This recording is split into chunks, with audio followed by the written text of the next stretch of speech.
Okay, so the story of Rus culminates in Rus kind of forcing Boaz or making Boaz realize that there's an imperative of Yibum, and we talked about spiritual Yibum versus halachic Yibum.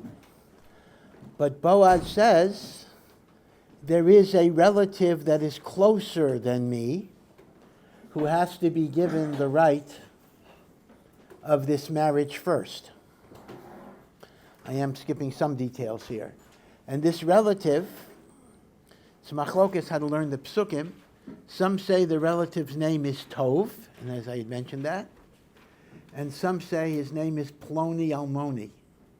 Now to this very day, Ploni Almoni in modern Hebrew even refers to John Doe. Machlokes is Tov his name, or is Ploni Almoni his name?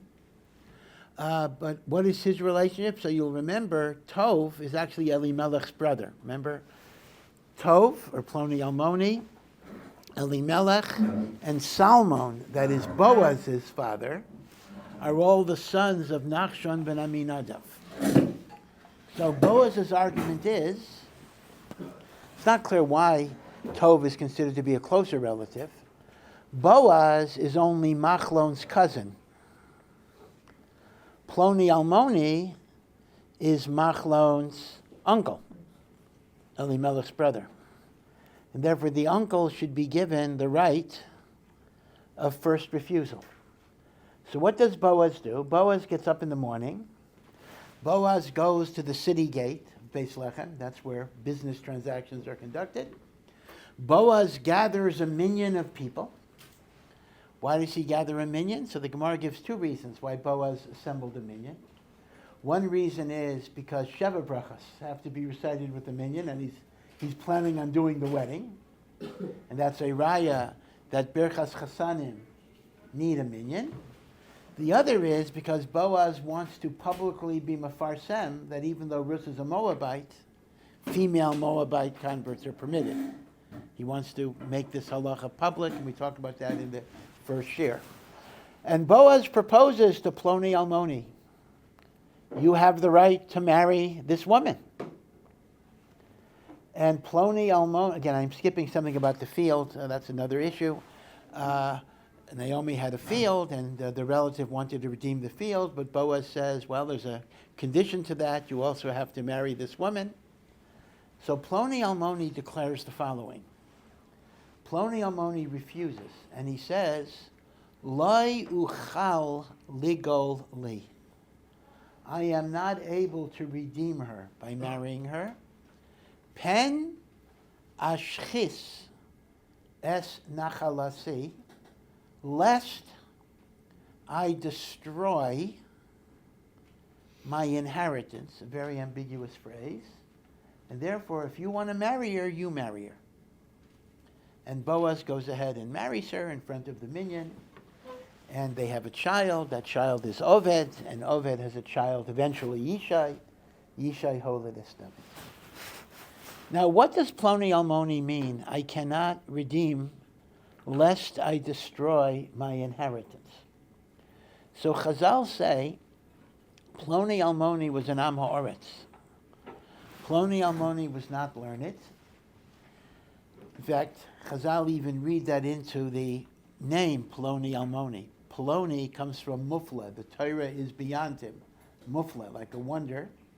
And Almoni, he was an Elam. He was like mute in terms of being able to articulate Torah ideas. Ploni Almoni was ignorant. What was Ploni Almoni's mistake? Rashi says Ploni Almoni's mistake was he thought that the Moabite prohibition, that you can't marry a Moabite, even applies to female Moabites, which is not true. So what is Ploni Almoni saying? If I marry a female Moabite, my inheritance means my children. The children I have from her will be tainted with the defect of being Moabite children. I can't marry her because she's forbidden. and the children are going to be Moabites. So Boaz goes ahead. So the emes is the following. The Pischei Tshuva brings a very interesting halacha based on this. Because l'chayra, all Boaz should have done is, if Ploni Almoni says, I can't marry her because she's a female Moabite, so Boaz immediately marries her. Well, shouldn't he have told him, well, no, females are permitted. So the Pischei Tshuva brings the following idea. Let's assume that somebody has the right to do a certain mitzvah, but they don't know they have that right, and you want to do the mitzvah. You don't have to correct them. You can take advantage of their ignorance to do the mitzvah. That's exactly what happened here. Ploni Almoni says, can't do it. So Boaz marries her right away. Boaz could have corrected him. The answer is, Boaz wanted a chaperayim. Boaz wanted to grab the opportunity to do the mitzvah. Okay, and of course, Ploni Almoni turned down a very valuable opportunity because from Rus came David HaMelech. So Ploni Almoni could have been the ancestor of David HaMelech and Mashiach. But because he turned down the opportunity went to Boaz, who was the great-grandfather of David HaMelech and eventually the Mashiach itself. Okay, so this is what has gone on here and the like. So the Brisker Rav asks a very, very good kasha. If Ploni Almoni is laboring under the mistake that you're not allowed to marry a female Moabite, that's his mistake. And Boaz wanted to be mefarsem that you're allowed to, and that's why he did a minyan, etc., but he did it only by marrying her, not by teaching it as a halacha. Why does Ploni Almoni say that the only problem is he will be corrupting his children? He's saying, I can't marry Rus because that would be a pagam in my children. He should have said, I can't marry Rus because Rus is forbidden to me. Like, you don't say, oh, I can't do malacha on Shabbos because it'll make my kids look bad. Sometimes people do talk that way, but that's not the right way of saying it.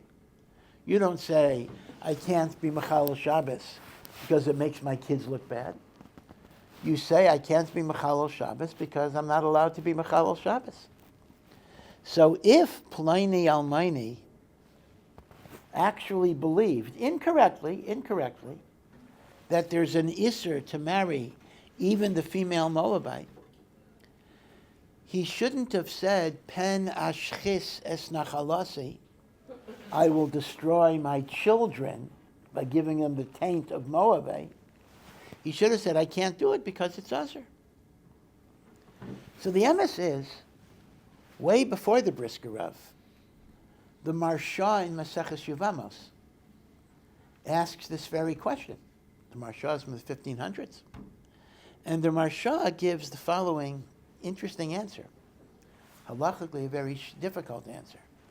The Marsha says that Ploni Almoni actually wouldn't have a problem if it wouldn't be a concern for his children, because even if it's the case that it's usher to marry even a female Moabite, but since this is a fulfillment of Yibum to perpetuate the neshama of Machlain, we would apply the rule called Aseh Doche Lo Sase. Remember, we've gone over this a few times over the past year, and that is when you have a positive commandment, and in order to fulfill the positive commandment, you would have to transgress a negative commandment.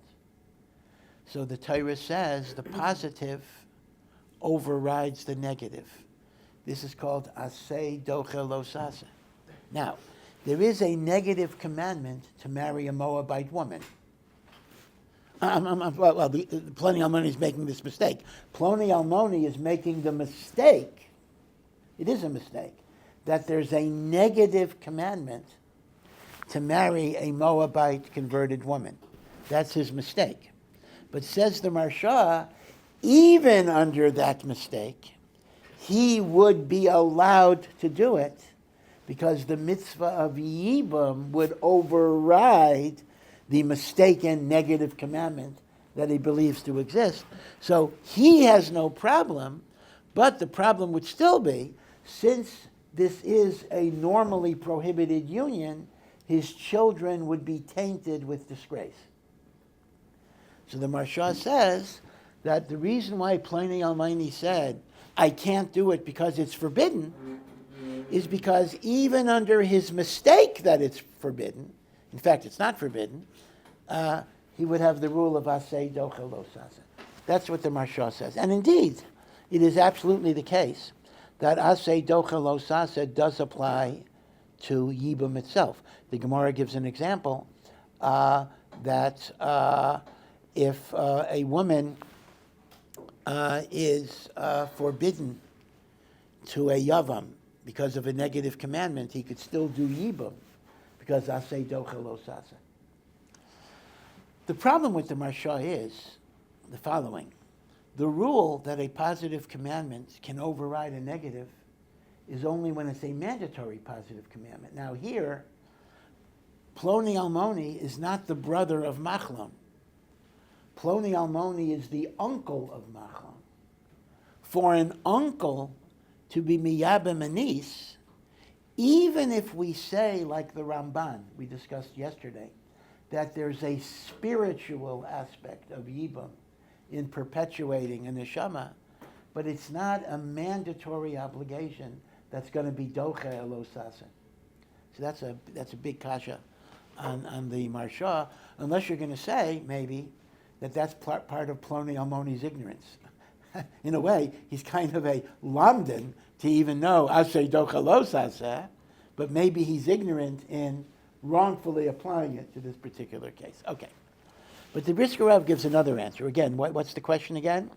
That if Ploni Almoni makes a mistake and thinks a female Moabite is forbidden, then why does he say, I can't marry because it will cause a disgrace in my children? He should have said, I can't marry her because she's forbidden to me, based on his mistake. So this is the question. The Marsha answered it with aseh docha lo sasa. The Brisker Rav gives a different answer. And he makes Ploni Almoni even more sophisticated. He says the following yesod. He says that when we talk about the Torah Shebal Peh, we talk about the oral law. The oral law is not monolithic. It doesn't all come from the same source, right? Sometimes a person hears about the Torah Shebal Peh, that every word was given to Moshe the Sinai. And even people will say, maybe some of you have said this, and I always, it's one of my tirades, in that every word of the Gemara was given to Moshe on Har Sinai, and it was passed down for many, many generations until it was at risk of being forgotten, and then Ravina and Ravashi wrote it down. Now, that may be a well-intentioned statement, but that's an absurd statement. You open up a page of Gemara, and Abaye says something, and Rava asks Abaye a kasha, and Rav Nachman brings a raya to Rava. Are they just repeating words that were already said? And what are they reading off? They're not even reading off a script because it wasn't written down. So are they like the TV reporters that have these little microphones in their ear? Divine feeds? Okay, Abaye. The tradition is you say this, and okay, Rava, you say this. It's a davar pashut ma'ot that although Abaye and Rava are trillions of light years beyond us, that of course is the case, but what they were doing in their base medrash is the same thing that you were doing in your base medrash. They were using their logic, they were using their svara, they were using analogies, they were making distinctions. Nobody was telling them what to say. These are people who lived in certain times and certain places, and they are discussing things. This did not come down from God. What Abaye is going to say to Rava and what Rava says to Abaya, and what Rav Nachman says, this is a real-time interaction of that time and place. And the same thing with Rebbe Kiva. I mean, I once heard a student say he believes every word of the Mishnah Berurah was handed down from Hashem until the Chafetz Chaim wrote it down, because that would be in danger of being forgotten. Again, I mean, a person's sincere, so you don't make fun of a person, but it is a very, very erroneous conception. So, what do we mean, therefore, when we say the Torah Shebaal Peh was given to Moshe? We do believe that. We do believe the Torah Shebaal Peh was given to Moshe Rabbeinu and handed down. The answer is, the Torah Shebaal Peh that was handed down from Moshe was relatively small. It were the fundamental principles of interpretation. The 13 rules of Rabbi Yishmael, halacha l'Moshe miSinai on certain aspects. But the elaboration, the amplification, the application, HaKadosh Baruch Hu left to the Chachamim to do. And that's why you can have machlokas. One of the basic questions that people ask is, if Hashem gave the whole oral law to Moshe, how can there be arguments if something is mutter or asur? Isn't that a mistake in the transmission of the oral law, that somebody got it wrong? So the Rambam is masber in the Hakdama. That's not emes. Hashem gave principles. The Chachamim then grapple how to apply the principles to new cases. So the Rambam says, even two people with identical principles may differ how to apply them. So when there's a machlokas, you're not dealing with a disagreement as to what was said to Moshe. You're dealing with a disagreement how to apply what Hashem said to Moshe to a given situation. The machlokas came later. So actually, it's much more accurate. Instead of saying the Torah Shebaal Peh is the word of Hashem, the better way to understand it is the Torah Shebaal Peh is the will of Hashem.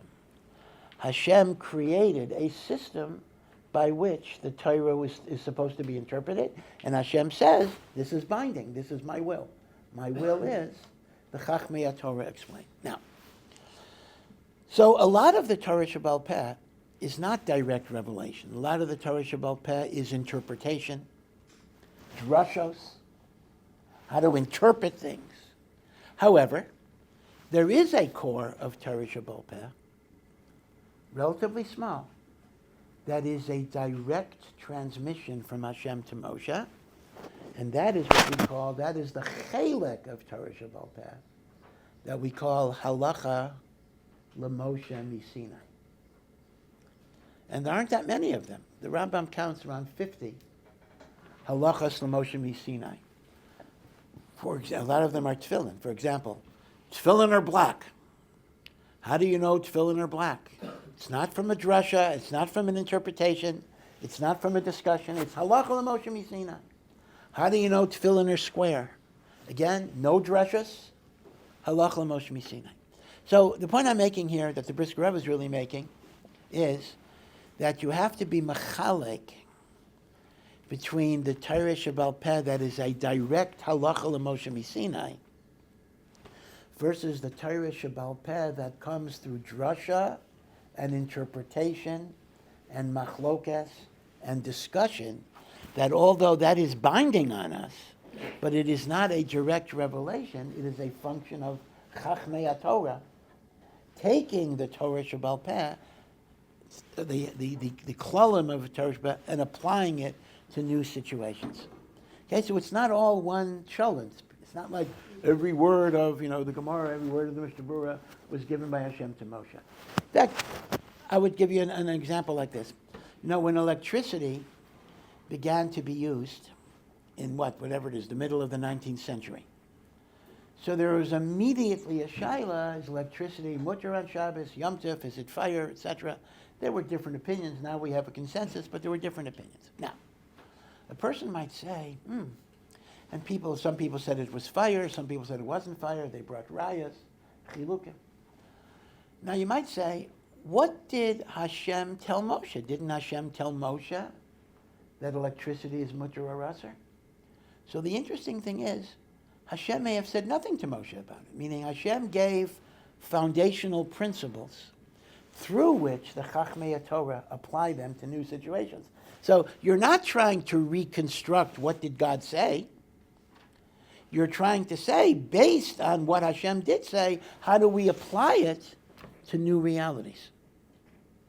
Okay, I hope this makes sense, because this is a very, very important misconception that a lot of religious people have about the nature of the Torah Shebaal Peh. But is it not obvious when you learn a page of Gemara, you are reading about discussions that people are having. You're not reading about something that was handed down. Okay. Now, the Brisker Rav then says, what is the nafkamina between halacha l'Moshe Misinai Torah Shebaal Peh and Torah Shebaal Peh that comes through drasha and interpretation? So he says, based on a Rambam, he says there's a very pashut nafkamina. Can a later Beis Din overrule it? If something is a halacha l'Moshe Misinai that we certify, we meaning a Sanhedrin, certifies, this is a direct tradition handed down from Hashem to Moshe to Yoshua, etc., then by definition that's unchangeable. That's a revelation from God himself. If, on the other hand,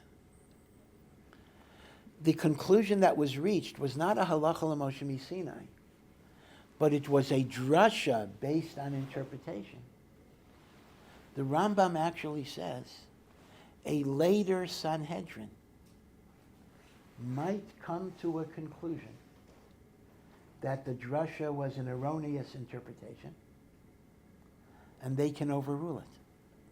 They can say, we feel the earlier Sanhedrin did not have a proper understanding of that drasha. It wouldn't be shayach for a later Sanhedrin to overrule a halacha l'Moshe Misinai. That's an oxymoron. That's not possible at all. But the Rambam says in Hilchos Mamrim, a later Sanhedrin could overcome a drasha. Now, there is a klal in the Gemara that a later Sanhedrin cannot overrule an earlier Sanhedrin unless it is greater in wisdom. But the Rambam actually writes that applies to repealing a gezerah, repealing a rabbinic enactment. But to overrule a drasha, you don't even need a Beis Din greater in wisdom. Every Beis Din has to interpret the Torah, or Sanhedrin we're talking about, based on how they understand it. Okay, so again, so in terms of three categories here, halacha l'Moshe Misinai is irreversible by anybody. Drashos and interpretations are reversible by a later Sanhedrin, even if they're not greater in wisdom. Repealing takanos and gezeros, you require a Beis Din that's greater in wisdom, right? Those are the three levels here.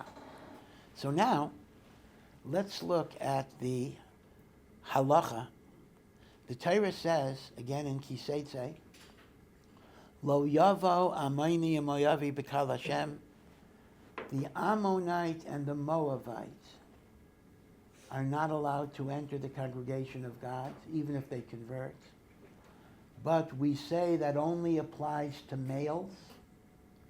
It does not apply to females. Now, that is a halacha. What is that halacha based on? Is it based on drasha? Or is it based on halacha l'Moshe Misinai? So in truth, there is grounds from the Gemara to say that it's based on a drasha. Because we look at the pasuk, and the pasuk says, why should Ammoni and Moabi not enter Kal Hashem? Because they did not give you food and water when you were traveling. And we have a drasha that says only men can be expected to bring out food and water to a foreign nation, and women can't be expected. That's classical drasha. You're looking at the pasuk, and you're interpreting it to come to a certain conclusion. So here's the Brisker Rav's Chiddush. course, he makes Ploni Almoni more and more learned. When Rashi says Ploni Almoni made a mistake in the law of Amayni and Amaynis, it doesn't mean he thought female Ammonites or Moabites are prohibited. He's not that ignorant. He knows female Moabites are permitted. So he has no sin in following the Sanhedrin. But what is he afraid of? He thinks it's a drasha. Lechem umayim. So he says, listen, I'm covered because I'm following my Sanhedrin. But what if 100 years later, a later Sanhedrin says the drasha is no good? My children are going to be tainted because they came from a Moabite. So I'm not afraid of me, because when I go to God and God's going to tell me, how could you marry a female Moabite? I'm going to say, I followed the psak of my Sanhedrin. But I'm worried for my kids, because a later Sanhedrin will say this is a wrong decision. So what's his mistake? His mistake is very subtle. His mistake was that the heter of the female Moabite is not based on drasha. It is based on halacha l'Moshe miSinai. And because it's based on halacha l'Moshe miSinai, there is no way that a later Beis Din is going to be able to overrule it. You see? That's how the Brisker Rav learned. So according to the Brisker Rav, when Rashi says, Ta'ah, the Ploni Almoni made a mistake in the din of the female Moabite, so most people understand that to mean he thought the female Moabite was forbidden. Says the Brisker Rav, no. He knows the female Moabite is permitted.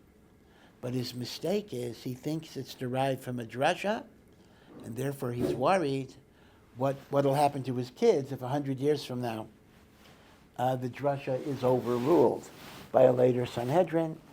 And the mistake was, it is halacha l'Moshe miSinai that in fact is not overruled. Now the truth of the matter is, the Brisker Rav shows, this is mamish, exactly what Ploni Almoni was afraid of. Actually occurred with David HaMelech himself. The Gemara in Yevamos recounts a discussion where people were debating, is this David HaMelech able to be a king? He comes from Rus the Moabite.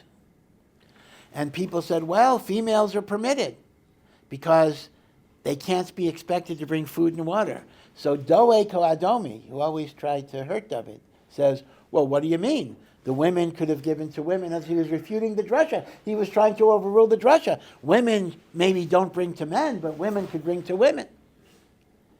Doeg was literally trying to show that the drasha was wrong until someone came in and said, this is halacha l'Moshe miSinai. You cannot debate it. In other words, mamish, the Gemara itself indicates this exact Shakavatariya many years later. Okay, so this is the Gewaltige Wort from the Brisker Rav regarding Ploni Almoni. The final point to make, which again is something maybe deserves more elaboration, is that if you look at the shelshelis, if you look at the evolution, the chain that leads to the light of Mashiach, you see so many instances of apparent sin or impropriety or things that are very close to sin. Let's go all the way back, number one, to the genesis of Ammon and Moab. Ammon and Moab were created through the incest of Lot and his daughters. Right, so that's the tzad of Rus. Then let's look at Boaz. Boaz is a descendant of Yehuda, as is David HaMelech, obviously. And this specifically comes from Yehuda being with Tamar. Right? Yehuda had two sons. They died. They were married to Tamar. They died. Yehuda didn't want to give his third son. Tamar dressed up as a prostitute. Yehuda was with someone he thought was a prostitute. She got pregnant. From that union came Peretz, two sons, twins, but one was Peretz, and Peretz is the ancestor of Boaz. So you have Mitzad Rus, you have Ammon and Moab. And Mitzad Boaz, you have Peretz, who came from Yehuda and Tamar. And then Boaz himself with Rus, she pays him a midnight visit, which kind of looks a little funny, although she was very tsanua, but still, it's not something that, Rus would certainly get expelled from Beis Yaakov for doing such a thing. No question about that. And then, of course, the constant accusation that Rus is a Moabite, although halachically it's okay, but people kept on bringing up the idea that Rus is a Moabite, and the fact that Boaz dropped dead the next morning after consummating the marriage. And what did people think then? And then later, by David HaMelech itself, there's an amazing medrash. Remember, Shmuel went to Yishai and said to Yishai, bring me all of your sons. And Yishai brings 7 sons, and none of them are going to be king. And then he asks Yishai, do you have another son? He says, yeah, well, he's a shepherd. You don't want him. That's David. So what's going on? Why didn't Yishai bring David? Shmuel said, bring me all your sons. So there's a medrash that actually says, Yishai did not even know until that minute that David was his son, because Yishai was a big, big tzaddik. And Yishai himself thought that because he's descended from Rus the Moabite, he's not allowed to stay married to his wife. So at some point, Yishai separated from his wife, and he was going to cohabit with a non-Jewish maidservant that he felt he was allowed to be with. And similar to Yehuda and Tamar, his own wife switched roles with the maidservant. He impregnated his wife, thinking he was not with his wife. So when he sees his wife pregnant, he thinks she committed adultery. And the kid that was born, David HaMelech, he thought was a mamzer. So for 28 years, Yishai did not know that David was his son. Yishai thought his wife was unfaithful, and he thought that David HaMelech was a mamzer. It is only now that gets revealed. So the point is, Malchus Beis David and Mashiach is kind of a mess. And I should also add that the Rambam writes that Mashiach doesn't only come from David, but David had many sons. Mashiach specifically comes from Shlomo HaMelech. Now Shlomo is the son of David and Bathsheba. And what about that relationship? Where it looks like David is committing adultery and everything else. So it's a little peculiar, right? You see the pattern here. One would have assumed that the Messianic line would be pure and holy and sacred. And yet, at every turn, there is some type of sexual impropriety or the appearance of impropriety that exists in those relationships. And the Zohar says, there's some very, very deep ideas here, that sometimes the greatest Kedusha can enter the world only in the appearance of something tameh. Otherwise, the kochos of Tumah fight too hard to let it in. It's like, there's an expression in English, a wolf in sheep's clothing. But there actually is a reverse idea that sometimes a sheep has to wear wolf's clothing. That there are holy ideas that enter the world only in a guise of impropriety, because that's how it gets under the radar of negative forces that try to destroy it. Rav Kook, again, I hate to just spend the last minute talking about this. Maybe next, after Yom Tov, we'll talk about it a little bit more. Rav Kook makes this point about a number of things. He makes this point about Zionism. He makes this point about feminism, although His feminism was much early. Obviously, there's a lot in Zionism, a lot in feminism that is anti-Torah, that's against Judaism, against Jewish values. But Rav Kook pointed out, there is a core of truth and a core of goodness to a lot of these ideas. Zionism, the idea of building up Eretz Yisrael. Even feminism, the right that women to be treated with equal dignity. These are valid ideas that enter the world.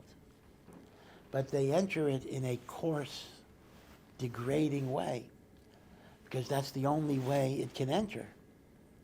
But once it does enter, the job of a Jew is try to distinguish the holy from the profane, the good from the evil, to try to extract the insight. Again, it's a very, very complicated idea, but Rav Kook bases it on the whole messianic line, that the Kedusha of Mashiach had to enter the world in the guise of a lot of improprieties. That's a very, very interesting lesson that could be applied to a lot of developments in human history, Jewish history, even human history. Okay, be well and have a wonderful Yom Tov, Kabbalah Satara B'Yava. Thank you for listening to this Ohr Somayach production. To find out more and to partner in our mission, please visit ohr.edu.